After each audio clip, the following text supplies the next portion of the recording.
அனைவருக்கும் வணக்கம். நான் உங்கள் சிவா. இன்னைக்கு நம்ம என்ன பார்க்க போறோம்னா தக்காளி முட்டை வறுவல். அதை எப்படி செய்யறது அப்படிங்கறத இப்போ பார்க்க போறோம். இந்த தக்காளி முட்டை வறுவல் வந்து உங்களுக்கு சப்பாத்திக்கு சாப்பிடலாம், பிரெட் கூட வச்சு சாப்பிடலாம், நார்மலா நம்ம சோறு கூட வச்சு கூட சாப்பிடலாம். இப்போ அதுக்கு தேவையான பொருட்கள் என்னென்ன அப்படிங்கிறத பார்ப்போம். இங்க பாருங்க, நான் என்ன எடுத்துருக்கேன்னா ஜீரகம் கொஞ்சம், அப்புறம் இது வந்து வத்தல் பொடி, மட்டன் மசாலா கொஞ்சம், இது வந்து மல்லிப்பொடி, மஞ்சள் பொடி, தாளிக்கிறதுக்கு வந்து உங்களுக்கு வந்து என்னது கடுகு, நல்லெண்ணெய் எடுத்துருக்கிறேன் நான். நீங்கள் தேங்காய் தவிர எந்த எண்ணெய் வேணாலும் எடுத்துக்கலாம். ஏன்னா தேங்காய் நீங்கள் சாக்கும்போது திகட்டிடும் கொஞ்சம், அதனால் நல்லெண்ணெய் எடுத்துருக்கிறேன். கடலெண்ணெய் எடுத்துக்கலாம், அதே மாதிரி வந்து சன்ஃப்ளவர் ஆயில் எடுத்துக்கலாம். அது உங்கள் வசதி கேட்டவர், நீங்கள் தேவை கேட்டவர் எடுத்துக்கோங்க. இது கருவேப்பிலை, மல்லிக்கீரை, அப்புறம் உப்பு, 5 முட்டை எடுத்துருக்கிறேன். 5 முட்டைக்கு வந்து 2 தக்காளி எடுத்துருக்கிறேன். நீங்கள் புளிப்பு எங்களுக்கு குறைவாக இருக்கணும் அப்படின்னு சொன்னால் ஒரு தக்காளி கூட நம்ம எடுத்துக்கலாம், பிரச்சனை இல்லை. 2 பச்சை மிளகா, அப்புறம் வந்து 2 வெங்காயம். வெங்காயம் கூட நீங்கள் வந்து உங்களுக்கு தேவைக்கேட்டவோ 2 சின்னதோ பெருசோ கொஞ்சம் கூடுதல் குறைவு நீங்கள் பயன்படுத்திக்கலாம். இப்போ இதை இந்த வெங்காயம் தக்காளியை வந்து நம்ம எப்படி நறுக்கணும் அப்படிங்கிறத நான் உங்களுக்கு நறுக்கிட்டு 2வது காமிக்கிறேன். பாருங்கள், நம்ம வந்து பெரிய வெங்காயத்தை வந்து சின்னதாக நறுக்கி வச்சுருக்கிறோம். இங்கே பாருங்கள், கொஞ்சம் சின்னதாட்டு நம்ம நறுக்கணும், அப்போ தான் வந்து ஈஸியாக வதங்கும். அதே மாதிரி தக்காளியும் சின்ன சின்னதாட்டு நம்ம வெட்டி வச்சுருக்கிறோம். இது பச்சை மிளகா, இது வந்து மல்லிக்கீரை வந்து நம்ம எல்லாம் முடிஞ்சு கடைசியில் தான் நம்ம வந்து போடுவோம். 3 ஸ்பூன் விட்டால் போதும். 3 ஸ்பூனில் வந்து சின்ன ஸ்பூனில் நம்ம 3 ஸ்பூனு எண்ணெய் விட்டாச்சு. எண்ணெய் விட்டு கொஞ்சம் சூடாகணும். சூடான பிறகு தான் வந்து நம்ம கருவேப்பிலையை போடணும். பாருங்கள், இப்போ கடுகு நம்ம போடுறோம். கடுகு போடுறோம். கடுகு பொரியுது உடனே கடுகு போட்டாச்சு. இனி அடுத்தது என்ன பண்ணணும்னா கருவேப்பிலையை எடுத்து நம்ம போடுறோம். கடுகு வந்து நல்லா வெடித்து வந்த பிறகு தான் நம்ம கருவேப்பிலையை போடணும். நல்லா கடுகு வெடிக்குது. இப்போ வந்து நம்ம கருவேப்பிலையை போடணும். இப்போ என்ன பண்ணணும்னா தீயை என்ன கொஞ்சம் சிம்மில் வச்சுக்கணும், குறைவாக வச்சுக்கணும். ஏன்னா அடுத்தால் நம்ம வெங்காயத்தை போட்டு வதக்க போகிறோம். சரிங்களா? இப்போ நம்ம ஏற்கனவே நம்ம பொடிசா நறுக்கி வச்சிருக்கோம் இல்லையா, இந்த வெங்காயத்தை வந்து நம்ம போட்டு வதக்கணும். வெங்காயத்தை போட்டு வதக்குவோம்.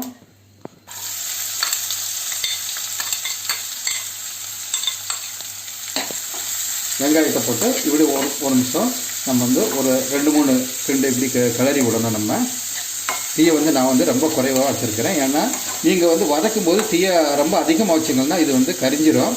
வெங்காயம் வதக்கும்போது ரொம்ப கவனமாக நம்ம வந்து வதக்கணும். ஏன்னா கரிஞ்சின்னா ருசி வராது. அதனால் பொறுமையாக நிதானமாக நம்ம இதை வந்து செய்தால் தான் நல்லா சாப்பிட்றதுக்கு குழந்தைகள் கூட எல்லாருமே விரும்பி சாப்பிடக்கூடிய அளவுக்கு நல்ல ருசியாக வரும். இப்போ வந்து இப்படி அப்படியே ஒரு 10-20 செகண்டு 30 செகண்டுக்கு ஒருக்கா நம்ம என்ன பண்ணணும்னா இதை கிளறி விடணும். சரிங்களா? பாருங்கள், இதில் வெங்காயத்தை வதக்கும்போது கொஞ்சம் உப்பு இப்படி சேர்த்துக்கணும். ஏன்னா உப்பு சேர்த்துட்டோம்னா வெங்காயம் வந்து கொஞ்சம் சீக்கிரமாட்டே நமக்கு வதங்கும். கொஞ்சம் உப்பு சேர்த்துருக்குறோம். உப்பு சேர்த்து ஒரு கிளறி அப்படி விட்டுடுங்க. சரிங்களா? இப்போ பாருங்கள், கொஞ்சம் அந்த கலர் மாறும். அந்த கலர் வந்து ப்ரௌனாக வரணும். கொஞ்சம் கலர் வந்து மாற ஆரம்பிக்குது இப்போ தான். சரிங்களா? பாருங்கள், என்ன அப்படி இருக்கட்டும்.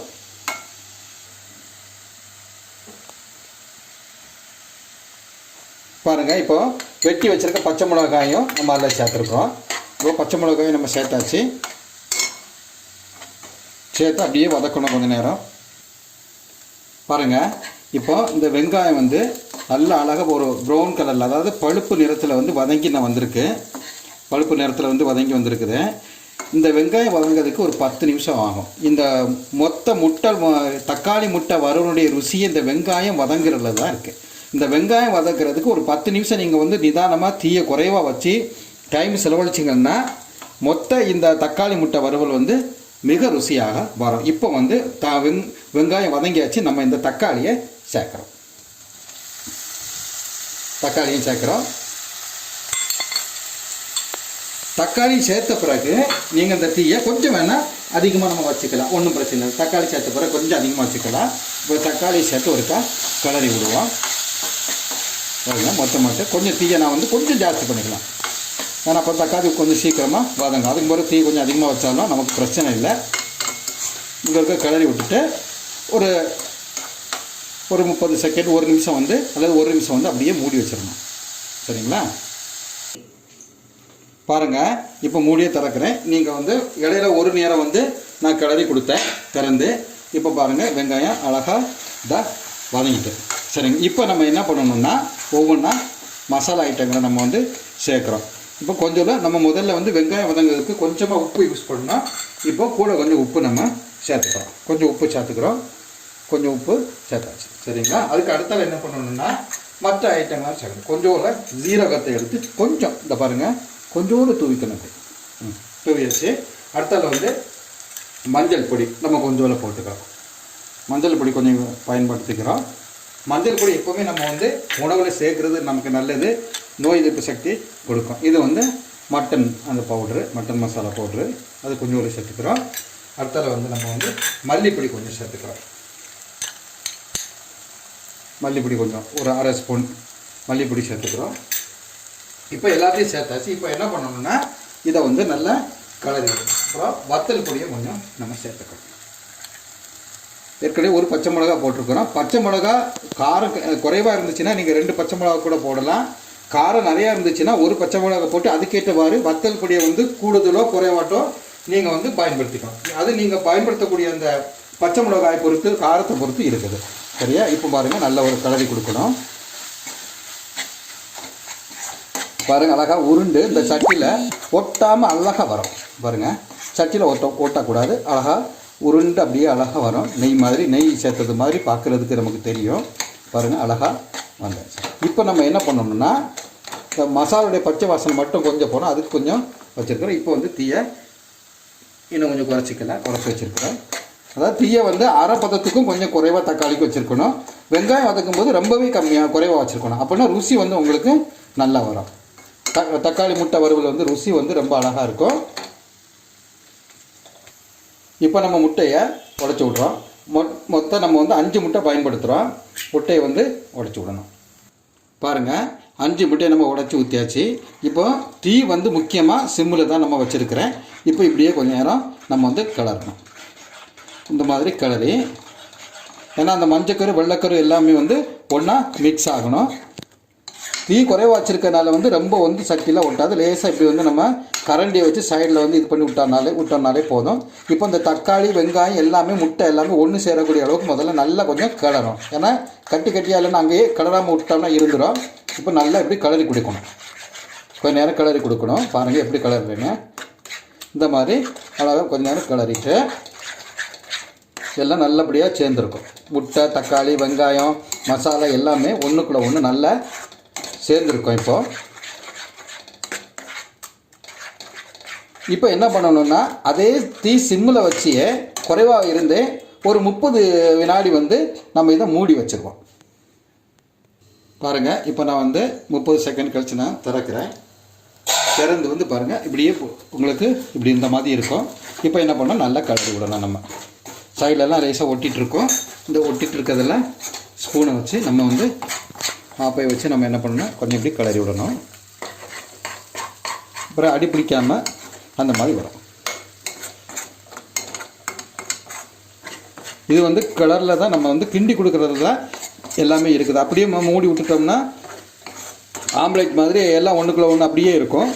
இது நம்ம வறுவல் அப்படிங்கிறதுனால அதை வந்து எல்லாம் நம்ம உதிரி மாதிரி அழகாக வரணும். இப்போ கொஞ்ச நேரம் தொடர்ந்து நம்ம கிண்டிகிட்டே இருக்கணும். இனி அப்போ தான் உதிரி மாதிரி. ஏன்னா முதல்ல வந்து நம்ம ஒரு 30 செகண்ட் அப்படி வச்சுட்டோம் கொஞ்சம் சூடாகிறதுக்கு. இனி வந்து நம்ம அப்படி தொடர்ந்து மூடி வைக்கக்கூடாது. ஏன்னா அந்த தண்ணி இதெல்லாம் வந்து இறங்கியாச்சு. சரிங்களா, இப்போ பாருங்கள், இப்படி கொஞ்ச நேரம் கிளறிட்டே நம்ம இருக்கணும். இது வந்து நீங்கள் வந்து நம்ம முதல்ல சொன்ன மாதிரி சாப்பாடு சோறு கூட நம்ம வந்து பயன்படுத்திக்கலாம், சப்பாத்திக்கு பயன்படுத்திக்கலாம். அதே மாதிரி ப்ரெட்டு வந்து நம்ம வந்து ஸ்லைஸ் பண்ணி அதாவது சூடு பண்ணி அது கூட நம்ம இதை வந்து இந்த தக்காளி முட்டை வறுவலை வந்து நம்ம பயன்படுத்திக்கலாம். கொஞ்சம் பொறுமையாக நிதானமாக செய்தால் எல்லாருமே விரும்பி சாப்பிடுவாங்க. நம்ம வந்து என்னென்னா அவசரத்தில் வந்து எல்லாமே பண்ணுறதுனால தான் ருசி இருக்காது. ஆனால் அவசரத்தில் வந்து நம்ம எப்படி ஒரு ஆம்லேட் போடலாம் அப்படிங்கிறத அடுத்த சேனல் நான் போடும்போது உங்களுக்கு சொல்கிறேன். அதுக்கு பேரே வந்து அவசர ஆம்லேட்டு. அது நம்ம அடுத்த இதில் வந்து நம்ம எப்படி போடலாம் அப்படிங்கிறத நம்ம பார்க்கலாம். அதுக்கு பேர் அவசர ஆம்லேட்டு.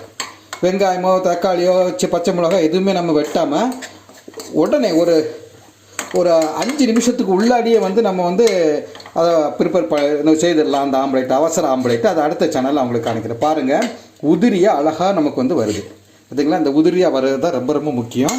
ஏன்னா நம்ம தீயெல்லாம் குறைவாக வச்சு அழகாக பண்ணுறோம். பாருங்கள், இதில் வந்து தக்காளி வந்து நாங்கள் ரொம்ப பயன்படுத்த மாட்டோம் அப்படின்னு சொன்னால் நீங்கள் தக்காளி வந்து குறைவாக பயன்படுத்திக்கலாம். அப்படி தக்காளி போடாமல் குறைவாக பயன்படுத்திட்டு கொஞ்சோண்டு தேங்காய் கூட சிலவங்க அது கூட வந்து மிக்ஸ் பண்ணுவாங்க கடைசியில். அது உங்களுடைய விருப்பத்தை பொறுத்து நீங்கள் செய்துக்கலாம். தக்காளி குறைவாக பயன்படுத்திக்கலாம், இல்லை கூடுதலாக பயன்படுத்திக்கலாம். பாருங்கள், உதிரி மாதிரி அழகாக வந்திருக்கு பார்த்தீங்களா. இப்போ நம்ம என்ன பண்ணணும்னா கடைசியாட்டு வந்து கொஞ்சம் கிளறி கொடுத்துருவோம். என்ன கொஞ்சம்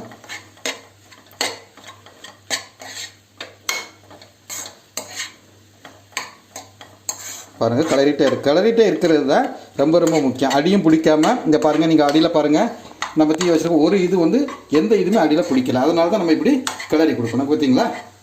அடி பிடிக்காமல் வர்றது தான் இது வந்து ஸ்பெஷாலிட்டியே. நம்ம வந்து நல்லா பண்ணுறோம் அப்படிங்கிறதுக்கு அர்த்தம். இப்போ நம்ம வந்து கடைசியாக என்ன பண்ணணும்னா ரெடி ஆகிடுச்சு. மல்லிக்கீரையை வந்து தூவிடலாம். இப்போ அதுக்கு முன்னாடி தீயை வந்து நான் அணைச்சிட்டேன். இப்போ மல்லிக்கீரையை தூவி இப்போ பரிமாறலாம். இப்போது சுவையான தக்காளி முட்டை வறுவல் ரெடி. பாருங்கள், இப்போ நம்ம வந்து இந்த மல்லிக்கீரையை போட்டு வச்சாச்சு. இந்த சேனல் உங்களுக்கு வந்து பிடிச்சிருக்கும் நான் நம்புகிறேன். பிடிச்சிருந்தா உங்களுக்கு வந்து சப்ஸ்கிரைப் செய்து கீழே உள்ள லிங்கை கிளிக் பண்ணுங்கள். நன்றி, வணக்கம்.